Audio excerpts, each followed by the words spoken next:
Assalamualaikum warahmatullahi wabarakatuh. Perkenalkan, saya Nurul Huda, peserta pelatihan dasar CPNS PPSDM Kemendagri dari Pemerintah Kota Bekasi kelas A15 kelompok 3. Pada kesempatan kali ini, saya akan menjelaskan mengenai learning journal, lanjutan dari learning journal yang pertama. Setelah menentukan gagasan kreatif untuk rancangan aktualisasi pada proses habituasi saya di unit kerja saya, yaitu di SMP 23 Kota Bekasi.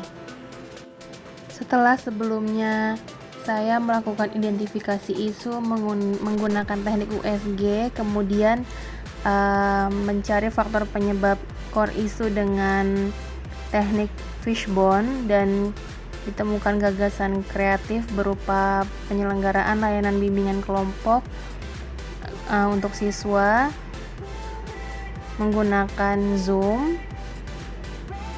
Kemudian saya membuat matriks rancangan aktualisasi sebagai panduan dalam pelaksanaan aktualisasi saya di tempat kerja saya, yaitu SMPN 23 Kota Bekasi. Ada 8 kegiatan yang saya masukkan di matriks rancangan aktualisasi. Kegiatan pertama yaitu berkonsultasi dengan atasan terkait rancangan aktualisasi yang saya lakukan. Kemudian kegiatan yang kedua yaitu membuat draft rancangan kegiatan bimbingan kelompok yang akan saya lakukan. Di sini saya membagi 2 tahapan kegiatan. Yang pertama, saya membuat rancangan pelaksanaan bimbingan kelompok per tahapan, kemudian merencanakan alat bahan yang dibutuhkan di dalam pelaksanaan bimbingan kelompok. Dilanjutkan dengan kegiatan ketiga, yaitu membentuk kelompok. Dalam kegiatan membentuk kelompok ada kegiatan lain yang saya lakukan, yaitu berdiskusi dengan guru mata pelajaran mengenai sistematika dalam pembentukan bimbingan kelompok. Saya meminta data anak yang menurut wali kelas atau guru mata pelajaran membutuhkan bantuan dan membutuhkan layanan bimbingan kelompok. Kemudian saya juga melakukan assessment terhadap siswa yang membutuhkan layanan bimbingan kelompok.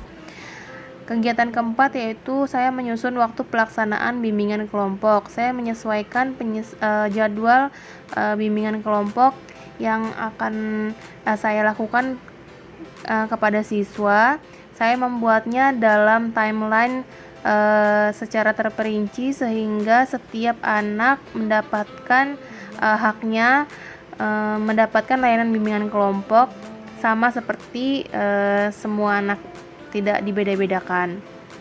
Lalu yang kelima ada kegiatan menyusun perencanaan dan tujuan kegiatan dalam bimbingan kelompok.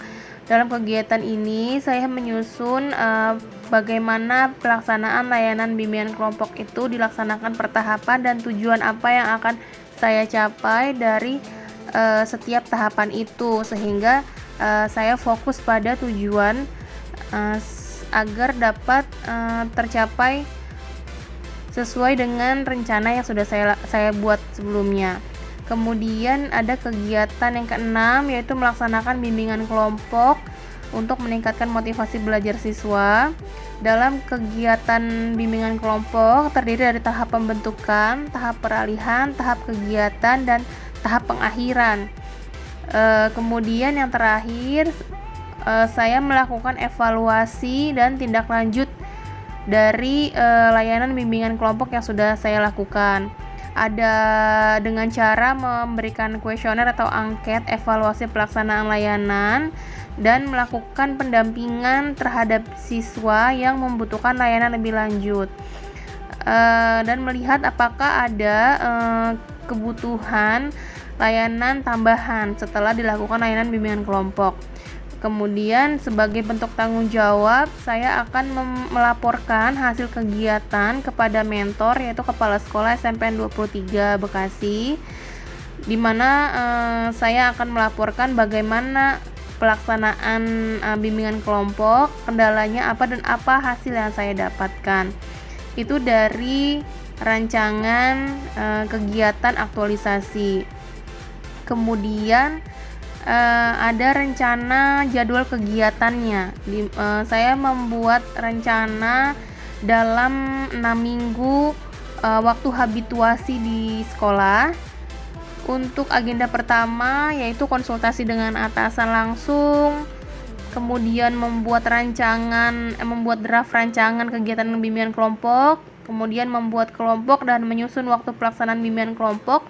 Saya rencanakan akan saya lakukan di minggu pertama habituasi.